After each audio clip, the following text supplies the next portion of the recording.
bariya bantu ni ibihazi, ni abantu bananiranye, baraza bagakubita bagakomeretsa. Urumva muri make nge rwose byanteye ubwoba. Umuyobozi wabo twamubonye tugiye kumureba n'abayobozi, tugeze yasohoka n'intwaro gakondo, yari afite imihoro, afite amasuka. Iyi ni inkuru mu by'ukuri yabereye mu ntara y'Amajyepfo mu karere ka Muhanga, naho umusore witwa Epimake wari usanzwe ucuruza mu by'ukuri yaje guterwa n'abagizi ba nabi bakamukubita bakamutera ibyuma. Nibwo abaturage mu by'ukuri baje guhurura bumva induru y'abantu bari kurwana n'abandi biruka, ariko baza gusanganizwa n'umuvu w'amaraso wari urimo usohoka muri ino nzu cyangwa se muri ino na butike yuno Epimake mu by'ukuri yacururizagamo. Ya rero mbere y'uko nkomeza n'inkuru yacu, reka mbanze nshimire buri muntu wese wakoze subscribe ku Ivuko TV, ari nako nibutsa nawe utarayikora kugira ngo uyikore tujye turushaho kubana mu nkuru zacu mu biganiro byacu bya buri munsi. Ya rero ngira ngo murabona yuko iyi ari inkuru y'akababaro, mu by'ukuri ibi ni ibintu bibabaje. Iyi ni inkuru mu by'ukuri yabereye mu ntara y'Amajyepfo mu karere ka Muhanga, akaba ari mu murenge wa Kiyumba mu kagari ka Remera, ndetse akaba ari mu mudugudu wa Sabusaro mu isantere ya Karambo. Naho umusore witwa Epimake wari usanzwe ucuruza mu by'ukuri yaje guterwa n'abagizi ba nabi bakamukubita bakamutera ibyuma, barangiza bakamwambura bagahita bacika bakagenda. Rero nibwo uno muturage mu by'ukuri ubwo bamuhohoteraga gutya bamusanze muri butike aho yari asanzwe acuruza, nibwo abaturage mu by'ukuri baje guhurura bumva induru y'abantu bari kurwana n'abandi biruka, ariko baza gusanganizwa n'umuvu w'amaraso wari urimo usohoka muri ino nzu cyangwa se muri ino butike yuno Epimake mu by'ukuri yacururizagamo. Mu kwinjiramo rero baza gusanga uno Epimake mu by'ukuri aryamye hasi, ndetse amaraso mu by'ukuri menshi arimo ashoka mu muryango arimo asanganira abantu hanze. Rero nibwo bakibona ibi byose, nibwo umutekano mu by'ukuri yahise yegeranya abantu bari bari kumwe, ndetse bahita bahamagara kugira ngo barebe uburyo bakoranye imbaraga kugira ngo bageze uno musore Epimake ku bitaro bya Nyabikenke, kugira ngo barebe neza nibo ubuzima bwe mu by'ukuri baburokora, maze uno musore agasubirana ubuzima. Ariko nyuma yo gukora icyo gikorwa cyo kugeza uyu Epimake kwa muganga, baza nanone gukurikirana no gupereza kugira ngo bamenye ikintu cyaba cyihishe inyuma y'ibi bintu byabaye kuri uno musore Epimake. Rero mu kwegeranya amakuru ndetse no gukomeza gutuma nabo bahanahana amakuru, baje kumenya yuko ari umutwe wigeze kubaho kera muri kano kagari ka Remera muri uno mudugudu wa Sabusaro, umutwe witwaga ngo ni abatambyi, bagendaga bahohotera abantu babakubita babambura ndetse bakora ibikorwa byinshi by'urugomo. Baje kumenya yuko uyu mutwe ari wo wongeye ukabyutsa imbaraga, maze ukaba utangiye kugenda. Baje kumenya yuko uno mutwe ari wongeye ukabyutsa imbaraga, maze ukaba utangiye kugenda mu by'ukuri uhohotera abaturage mu buryo buteye agahinda, mu buryo bubabaje. Nibwo rero mu by'ukuri bahise bamenya neza, ndetse n'uyoboye aka gatsiko uno mutwe wiyita ngo ni abatambyi, bagerayo. Ariko mu kugerayo mu by'ukuri bakoranyije abashinzwe umutekano ku ruhande rw'umurenge wa Kiyumba ndetse no ku ruhande rw'umurenge wa Sabusaro, kugira ngo bakoranye imbaraga bagende barebe uburyo ki bafata bano bagizi ba nabi, cyangwa se kano gatsiko mu by'ukuri kiyita abatambyi, ariko kakagenda gahohotera umutekano, kabangamira umutekano w'Abanyarwanda. Nibwo baje kugerayo rero uno mukuru w'abatambyi ngo asohoka mu nzu afite intwaro, afite amafuni, afite amapiki, mu by'ukuri bisa nkaho ashaka kurwanya inzego zishinzwe umutekano. Ariko bitewe n'uko n'ubundi abantu bari bagiye n'ubundi nta mbaraga zihambaye bari bafite, nicyo cyaje gutuma bahigama, maze birangira uno mukuru w'abatambyi ahise acika, ndetse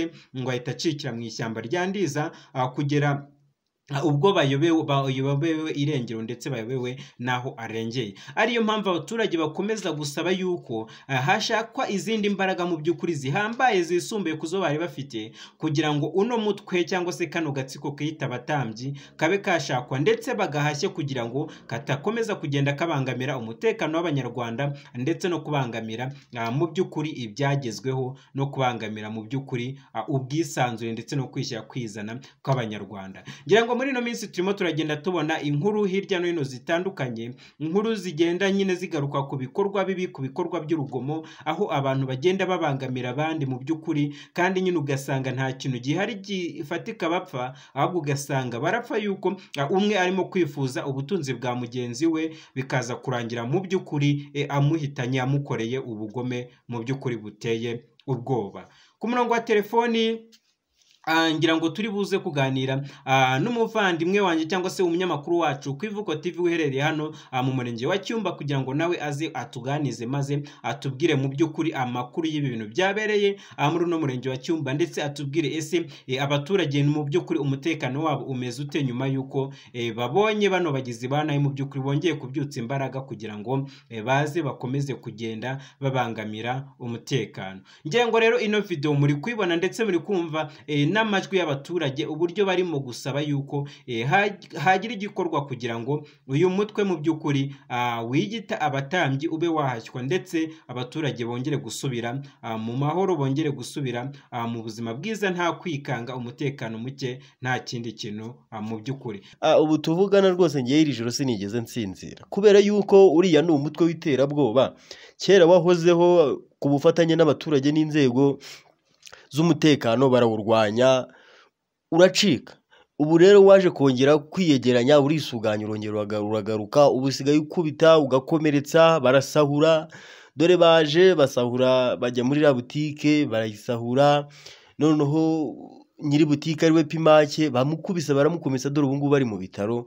Ubwo rero urumva dufite ubwoba, ntabwo turi kuryama ngo dusinzire muri make. Si ibyo gusa, kubera yuko si uwo gusa twaganiriye n'abaturage benshi batuye muri uyu mudugudu, batubwira impungenge bafite kuri iki kibazo cy'aba bagizi ba nabi bita abatambyi. Rwose reka nkubwire wa mugabo we, ubwoba bwo turabufite. Bariya bantu ni ibihazi, ni abantu bananiranye, baraza bagakubita bagakomeretsa. Urumva muri make nge rwose byanteye ubwoba, byanteye ubwoba, ndi kubitekereza nkumva mfite ubwoba, kuko nta bantu bananiranye muri leta. Dore umuyobozi wabo twamubonye tugiye kumureba n'abayobozi, tugeze yasohokana intwaro gakondo, yari afite imihoro, afite amasuka, nuko twagize ngo dukomye ku nduru tumutera amabuye, azamuka hara hejuru aterera ndiza arirukanka. Kuva icyo gihe ntawongeye kumubona, yaducitse gutyo. Si ibyo gusa, kubera ko twegereye n'inzego z'umutekano ndetse n'ubuyobozi bw'inzego z'ibanze, tubabaza ikigombwa gukorwa ndetse n'ingamba bafite kugira ngo barwanye aba bagizi ba nabi. Aba bagizi ba nabi bari 5, umwe twamufashe, abandi 5 bacitse. Ku bufatanye rero n'inzego z'umutekano tugiye kugerageza buryo ki aba bagizi ba nabi bafatwa, baganira ibyaha bari gukora, kubera yuko iki ni igikorwa cy'urugomo ndetse ni igikorwa cy'indengakamere. Ibi rero bigiye gukurikiranwa vuba vuba, bitarenze iminsi 2 abagizi ba nabi bagomba kuba bafashwe. Iki gihugu ntago ari igihugu cy'abagizi ba nabi, nta nubwo ari igihugu cyo gukorerwamo urugomo, kuko gifite ubuyobozi. Nkuko mubyumva rero, ni amarira menshi muri iyi santere ya Karambo. Gusa ubuyobozi bwatangarije abaturage yuko iki kirego kigiye gukurikiranwa abagizi ba nabi bagafatwa. Nsanzimana Edouard, ku Ivuko TV. Yarongera ngo nkuko muri kubyumva mu by'ukuri ubugizi bwa nabi bumaze gufata indi ntera, ari nayo mpamvu ngira ngo n'inzego z'umutekano zari ukuntu ziri kugenda zikaza umutekano kugira ngo mu by'ukuri bino bintu bibe byacika. Ngira ngo mwarabonye inkuru y'ejo, mu by'ukuri inkuru yatambutse ku binyamakuru bitandukanye ndetse na ku Ivuko TV, inkuru y'umwana na se bafashe umwanzuro w'ubwabo bakica nyina ari nawe mugore wa se, barangiza mu by'ukuri bakamwica urupfu rubi, bakamutemagura. Bikaza kurangira mu by'ukuri baje gufatwa n'inzego zishinzwe umutekano, ariko bakaza gushaka gutoroka mu gihe bari muri Pandagare, berekeje mu by'ukuri kuri polisi kugira ngo bakurikiranweho bino byaha. Bikaza kurangira mu by'ukuri uno mugabo mu by'ukuri arashwe bitewe no gushaka kurwanya inzego zishinzwe umutekano. Rero rimwe na rimwe hari ukuntu tujya tuvuga ngo buriya byaba byiza wenda nk'igihano cy'urupfu kigarutseho, noneho bikaza gutuma bano bantu mu by'ukuri bakora ibikorwa bibi, bano bantu bakora ibikorwa by'ubugizi bwa nabi nabo ubwabo batinyamo, bakagira ubwoba, bitewe n'uko hari ukuntu bagomeza kwidegembya, kubera yuko baba bazi yuko mu gihe runaka bagiye gufungwa bari bwongere bagafungurwa, maze bakagaruka muri sosiyete, noneho bakaza bazanye ubugome ndetse bareba buri muntu wese waba waragize uruhare mu by'ukuri kugira ngo bajye muri gereza. Ngira ngo izi ni inkuru zigiye zitandukanye mu by'ukuri zirimo zigenda ziba impande n'impande. Ngira ngo hari inkuru nanone yabereye mu karere ka Ruhango, iyi nkuru y'abasore babiri bari inshuti bakundaga gusangira agacupa, ariko noneho ngo baje ngo baza kunywa ngo zino nzoga z'inkorano, zino nzoga mu by'ukuri ziba zirimo imisemburo itandukanye, ndetse imwe ubwo iba yakoze n'uburozi. Ngabo baje kunywa zino nzoga, bamara kuzinywa ngo zino nzoga zikabategeka yuko ngo bakurira igiti ngo maze bakarushanwa gusimbuka. Aribwo aba basore babiri bombi, umwe yaje gusimbuka agera hasi, ariko biza kurangira undi agerageje gusimbuka mu by'ukuri abanjije umutwe hasi, maze bikaza kurangira ahise abura ubuzima. Rero aya ni amakuru atandukanye tuba twagiye tubakusanyiriza hano ku Ivuko TV kugira ngo tuyabagezeho ndetse tuyasangire. Ano makuru agire inama adusigira ndetse agire n'ibitekerezo bishya adusigira kugira ngo dukomeze kuyasangira ndetse dukomeze no kungurana ibitekerezo mu buryo bumwe cyangwa ubundi. Rero reka ngaruke ku nkuru yabaye ku munsi w'ejo, ku nkuru nakoze ku munsi w'ejo, inkuru nabonye yakomeje kuvugisha abantu benshi ku mbuga nkoranyambaga zitandukanye, ndetse n'abantu bamwe na bamwe barimo batera comment bavuga yuko ngo ari inkuru yaba yarabaye muri 80, ariko ngo tukaba turimo kuyigarura muri ibi bihe.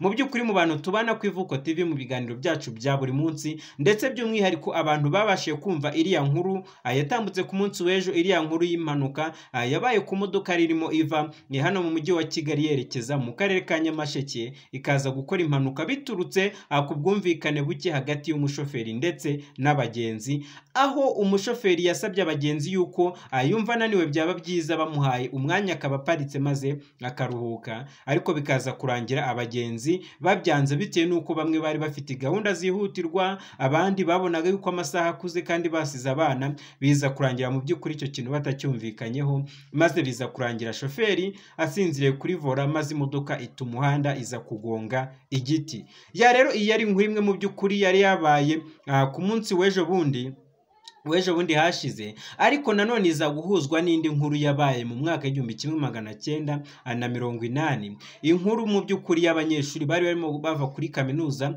ya Huye berekeza mu mujyi wa Kigali, ariko ngo bakaza kugenda mu by'ukuri abatesha umutwe shoferi, kugera ubwo shoferi mu by'ukuri nawe afashe umwanzuro mubi akiyemeza kwiyahura, ndetse n'abo banyeshuri bose bamutesheje umutwe bombi mu by'ukuri bikarangira bapfuye cyangwa se bavuye mu buzima. Rero nagira ngo masobanure kuri iyo nkuru ku bantu wenda batabonye iriya nkuru, cyangwa se ku bantu bajya bumva inkuru cyangwa se bakareba umutwe w'inkuru ariko ntibumve inkuru yose uko imeze, ahubwo ugasanga bahise batera comment mu by'ukuri itari nziza, kandi ikibazo atari uwakoze inkuru, ahubwo ikibazo ari uwumvisha inkuru yarangiza akayumva igice, maze nawe akaza gutanga amakuru atariyo. Rero bakunze mudukurikira aho muherereye hose ku Ivuko TV, reka mfate umwanya mbashimire, ariko cyane cyane buri muntu wese wakoze subscribe ku Ivuko TV, ari nako nibutsa nawe utarayikora kugira ngo uyikore, tujye turushaho kubana mu nkuru zacu mu biganiro byacu bya buri munsi. Yangewe rero twari kumwe na Rigad Kwizera. Ciao ciao, ndabakunda.